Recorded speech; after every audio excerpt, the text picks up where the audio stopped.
Welcome to EPG Pathshala. My name is Ipshita Chanda and I teach comparative literature at Jadavpur University. In this module, we will be talking about the poems of Dennis Brutus, a poet activist of South Africa.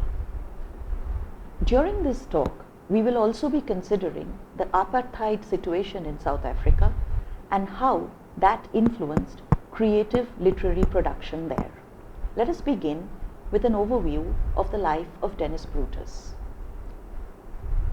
Dennis Brutus was born in Harare, Zimbabwe in the year 1924 of South African colored parents, and he grew up in the Eastern Cape town of Port Elizabeth. During the middle of the 20th century, Brutus was one of the foremost poets associated with the literature of protest against apartheid in South Africa. His most discussed poems are political lyrics. He died in Cape Town in 2009. Let us consider this genre of political lyric, which is unique to Dennis Brutus. These lyrics are intensely personal poems that focus on the fundamental political issues in South Africa during the middle of the 20th century. The oeuvre of Dennis Brutus comprises poems in which he brings out the feelings of his oppressed countrymen in an apartheid-ridden state. His early poems show how racism had permeated every aspect of South African life through a personal account of how it affected his life and education in South Africa. For instance, Brutus trained as a lawyer in Witwatersrand University, but was not allowed to practice in South Africa because he was colored. The expression of this intensely personal experience of race was, however, also the experience of the segregated South African society as a whole. This is why his poems are called political lyrics, though in general we do not bring these two genre descriptions together. That Dennis Brutus was able to join the lyrical with the political testifies to his poetic ability. Brutus was interested in activities related to sports, which brought him face to face with the politics of racism in South Africa. Sports is an activity that should have remained divorced from politics, but in South Africa, things were different, with apartheid, an official policy adopted by the South African government. Brutus was completely disillusioned with this policy of racial segregation that was being practiced even within the arena of sports. By this policy of racial separation, the whites were provided better opportunities and facilities in sports activities.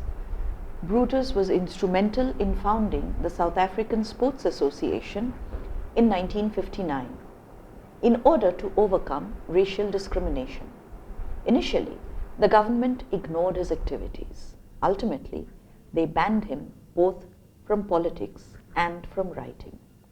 He was also not permitted to hold on to his teaching position when he tried to organize a colored national convention in 1961. During this time, the government had the power to arrest and hold anyone without trial.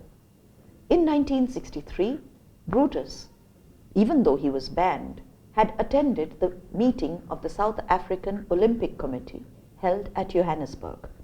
Immediately, he was arrested but was released on bail. He escaped to Mozambique, where he was arrested again by the Portuguese colonial authority and was sent back to South Africa. As his recapture was not made public, his relatives and friends did not know where he was, and the government was free to do with him whatever they wished. This opportunity was taken by the South African Bureau of State Security. Brutus attempted to escape and was shot in the back.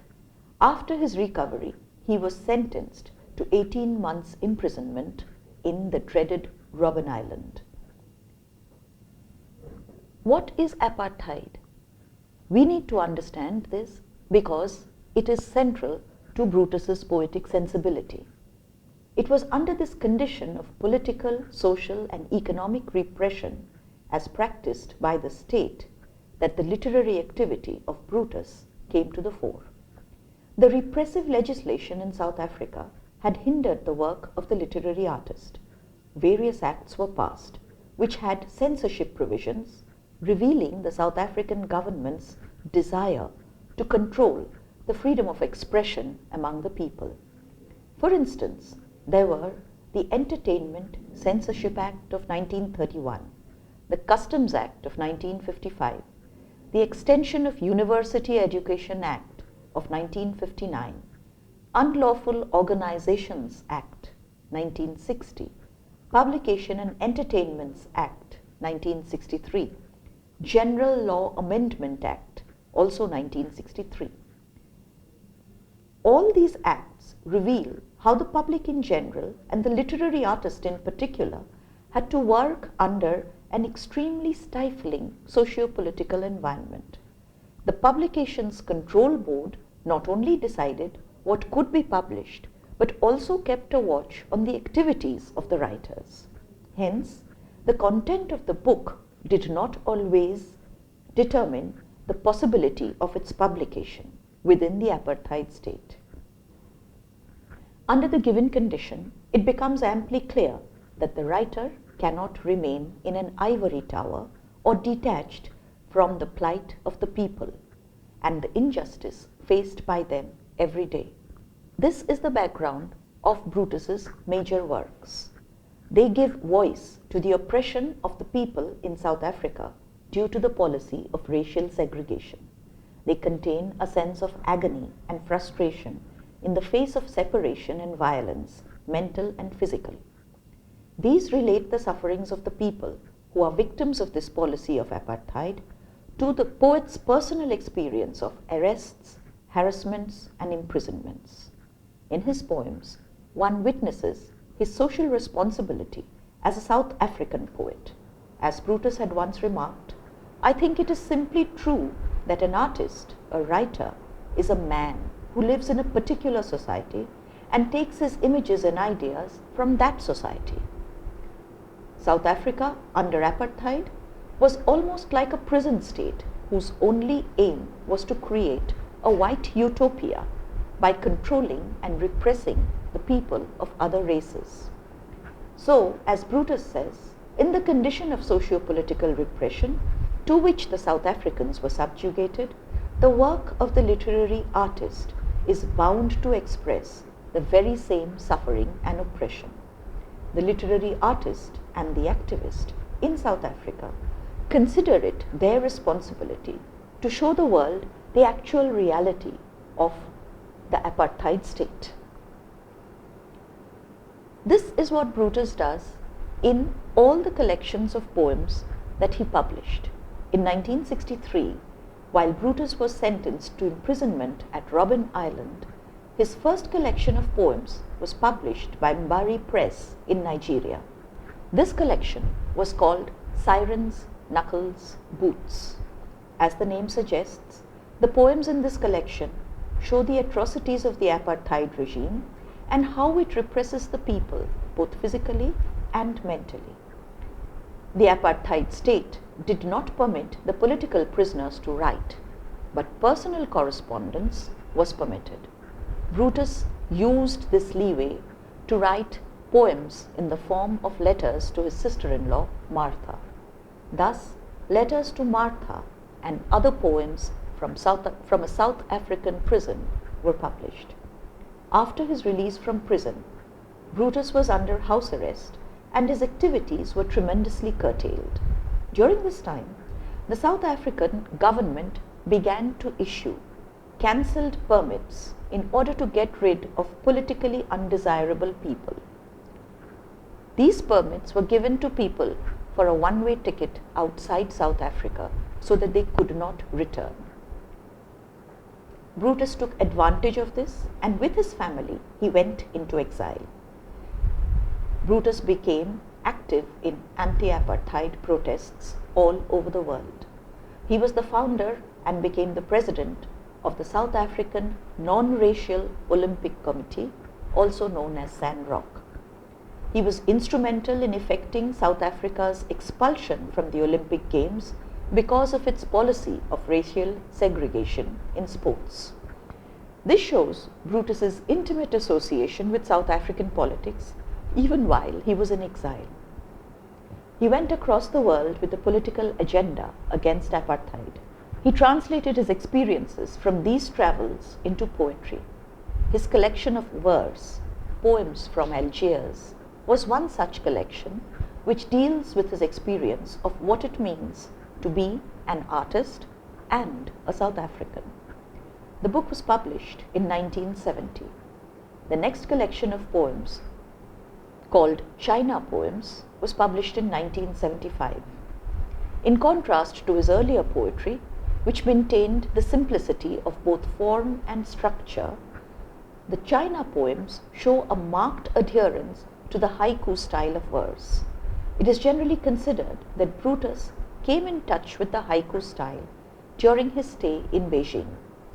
The poems which he wrote during the 1980s also deal with political issues, but in these poems, Brutus no longer remained limited to the political problems of South Africa. He widened his vision to include the state of other tumultuous countries like Nicaragua and Chile. Apart from these, other poems written during this period were poetic praises to Brutus's political heroes like Nelson Mandela and Oliver Tambo. The protest poetry of Brutus grows out of the apartheid state of South Africa. He uses various genres of poetry to protest against the atrocities of this state. The majority of his poems are shorn of all poetic ornamentation and speak directly to the readers, since it is his purpose to make them connect with his experiences in a racially segregated South Africa and understand what it means to live under racial segregation.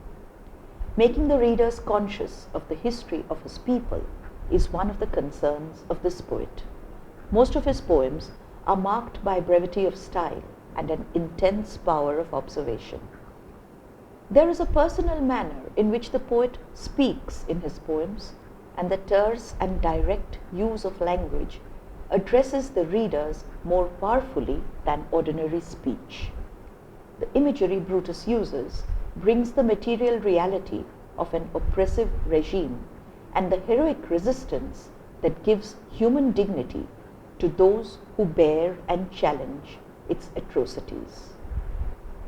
In the poems of Brutus reverberate the deep and sincere voices of individuals for whom the value of freedom is of utmost importance. His poems reveal a struggle to become free and thereby live with complete human dignity. The poetic voice never stops itself from accusing and questioning the immorality of apartheid. Brutus wants to awaken the anger of oppressed people in such a manner that they protest and act against racial discrimination. Let us turn to individual poems to see how this is achieved by the poet. We will discuss here 4 specific poems of Brutus taken from 2 different collections. This choice has been influenced by the popularity of the poem and how far it reveals Brutus's concern for the situation in apartheid South Africa. We will begin by discussing the poem "The Sounds Begin Again" from Sirens, Knuckles, Boots. The sounds begin again, the siren in the night, the thunder at the door, the shriek of nerves in pain. This poem makes us feel the experience of racial discrimination and oppression by translating it into a lyric cry, a process which is central to many of Brutus's poems. This is heard by the reader through a chain of sounds that move towards the center of the self. The sound of the siren leads to the thunder at the door, and this in turn tears through the entire being, and one can hear the very physical but the silent sound of the shriek of nerves in pain. These sound images bring to the fore the frequent raids of the South African security police in the residential areas or the townships of the black and colored South Africans in the darkness of the night. During these raids, the sirens of the police vans rent the air. Immediately afterwards follow the knock at the door and then the physical blows signaling atrocities and torture. And the result? Then the keening crescendo of faces split by pain. The poem powerfully presents this movement of sounds, and the final explosion of sounds translates this physical torture into a lyric cry. There is a subtle but important change between the first and the last line of the poem. The sounds begin again in the first line of the poem, changes to my sounds begin again in the last. This change brings out the process of internalization, where the sounds of raids and torture, results of the state's suppression of its citizens through the speaker's personal sufferings, become my sounds. The process of internalization is the dynamic force that brings this poem into being. And this is an instance of how Brutus brings together lyricism with the political. The next poem we consider is What Do They Expect From Me? In What Do They Expect From Me? The poet, in an earnest voice, answers the question asked and challenges those compatriots who are losing the drive to go on with the struggle against apartheid. When the poet exhorts them to pursue the lines that brought me where I am, they shrink or find excuse. Although his voice shows frustration and disappointment, the poet does not hesitate to express his determination and faith in those fighters who will not waver from their duty and will carry on the fight against apartheid loyally. Thus the poem sustains a hope in the face of all odds. This hope and optimism are melded in Brutus's poems with the stark reality of a fascist apartheid regime. However, it is not only pain and oppression, but also hope and love that Brutus's poetry speaks of.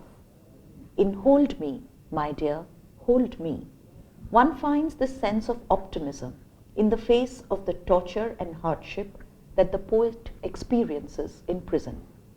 He expresses the positive qualities of humanity to his readers, and the images express the faith he has in the power of love to combat the oppressive nature of apartheid.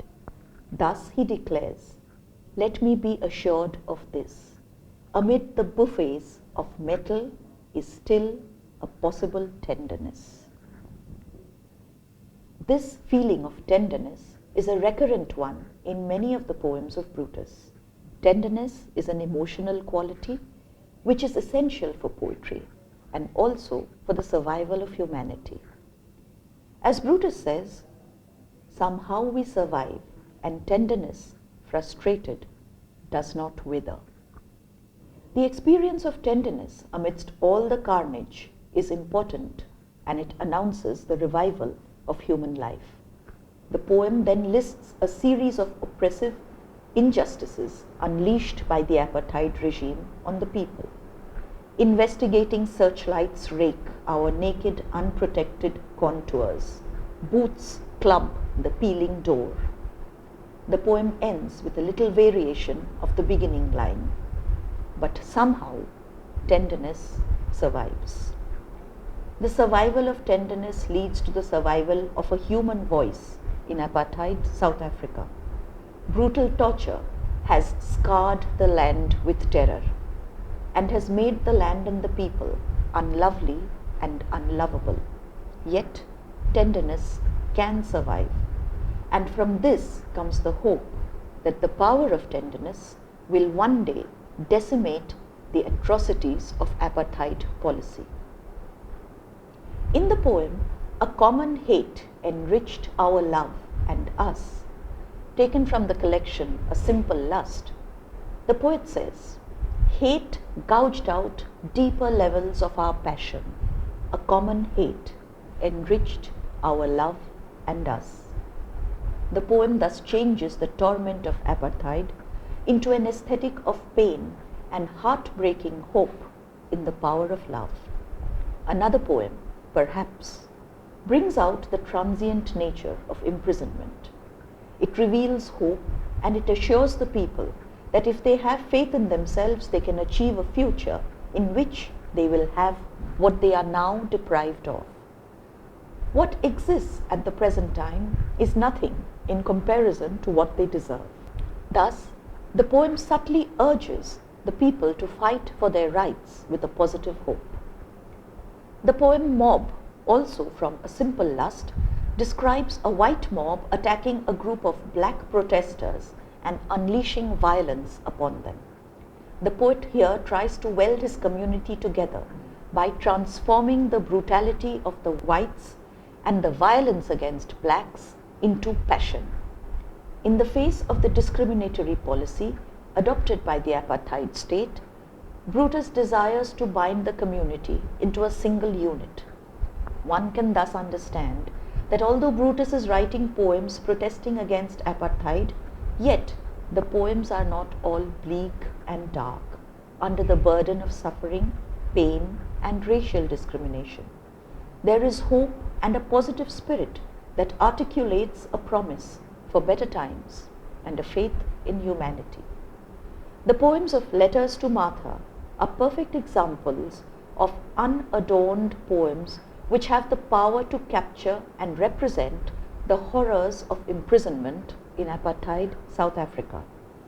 These poems are bereft of artifice and have an intensely sincere and honest voice that show the poet's desire for freedom, not for himself alone, but for all his countrymen. The first few poems describe extreme fear that exists within the prison cells. This constant fear factor that the apartheid government successfully inculcates within the political prisoners kills the individuals mentally and psychologically before they are killed physically. After the sentence articulates this fear, as it says, when the prisoners hear of the load of approaching days and the brutal treatment in prisons, they are told that the only consoling factor is the knowledge of those who endure much more and endure. From this fear, Brutus also stresses on the fact that the prisoners are separated from the world of nature inside the prisons, and this creates a claustrophobic situation. In Letters to Martha, poem number 17, stresses this when the poet says, "The complex aeronautics of the birds and their exuberant aerobatics become matters for intrigued speculation and wonderment. Natural things like the birds and their flight become rare as prisoners are kept in seclusion and in hostile confinement. The picture of the birds flying high is in direct contrast with the situation of the prisoners, whose freedom and movement is violently curtailed.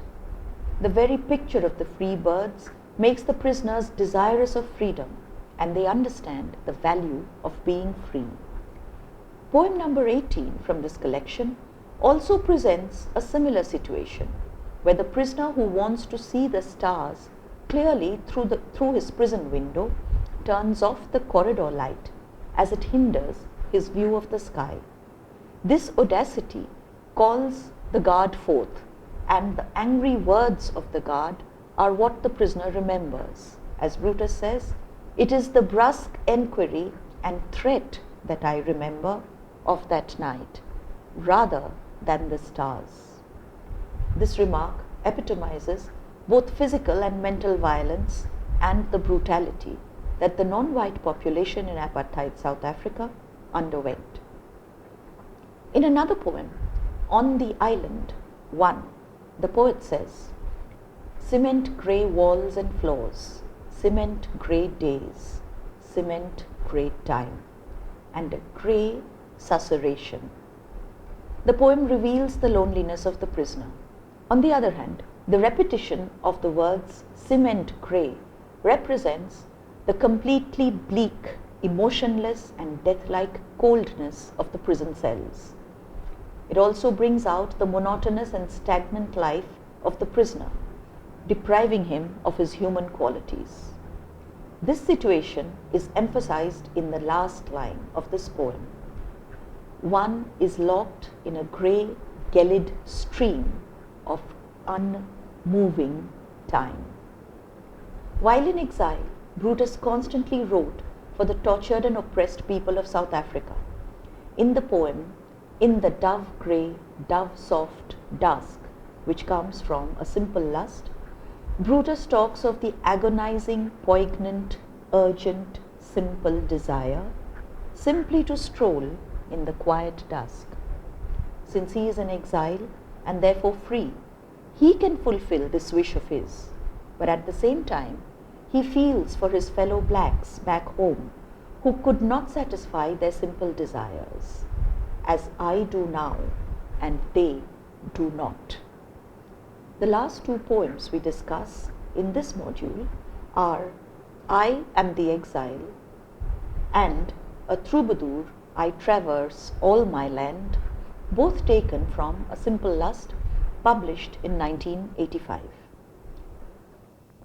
There is a similarity between both these poems, as we find that in both of them the poet compares himself with a troubadour, but with a change in role. The troubadour of old sang of love for his mistress and travelled from one place to another. But here in Apartheid, South Africa, the poet sings of his love for his country, from which he is forced to part because of the resistance to its policies of exclusion and violence. In the first poem, the poet says that this troubadour seems apparently calm and gentle. He maintains the visage of servility, but the depth of his heart is filled with the sounds of wailing, and in his head he hears the cries and the sirens. Thus, the poet compares his situation with that of the troubadour. In the present condition, in South Africa, the sounds of the sirens, the torture and the cries of pain are the only sounds that the troubadour can hear and write about. The traditional element of love for his mistress is now altered. The troubadour now sings of his love for his country. Thus, in the second poem, the poet says, "No mistress' favour has adorned my breast, only the shadow of an arrow brand." The troubadour's song in the present time tells not of Cupid's arrow, but of the prisoner's arrow brand. This is the paradox between the traditional troubadour singing of his love for his mistress and the present-day poet singing of his love for his country. Hence, the poet successfully transfers the love that exists between the lover and his mistress within the codes of chivalry to that which exists between an individual and his country from which he has been exiled because of opposition to the policy of apartheid.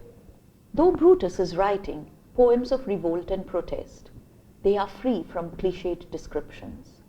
The imagery used is startling and direct, and has the power to drive home subtly but emphatically the condition of the non-whites in apartheid South Africa. Brutus's success is the quality of his imagery and his controlled use of language. There is no excess nor any exaggeration in his descriptions of prison life or the violence that is unleashed upon the people in South Africa. The poetry of Dennis Brutus keeps alive the memory of the violent injustice that the non-whites in South Africa were victims of before the apartheid regime was dismantled. Brutus speaks against the wrongs committed by the apartheid regime, but he does so in a restrained voice. By doing this, he appeals to the sense of right inherent in every individual in a country where the rights of many have been denied for long. Thus, his poetry gives the opportunity to assert one's humanity, And he speaks scathingly about the apartheid policy, which dehumanizes the individual. If you want to read more of Brutus's poetry, you can refer back to the e-text, which will also give you a deeper insight into the world that he addresses through his poetry. Thank you.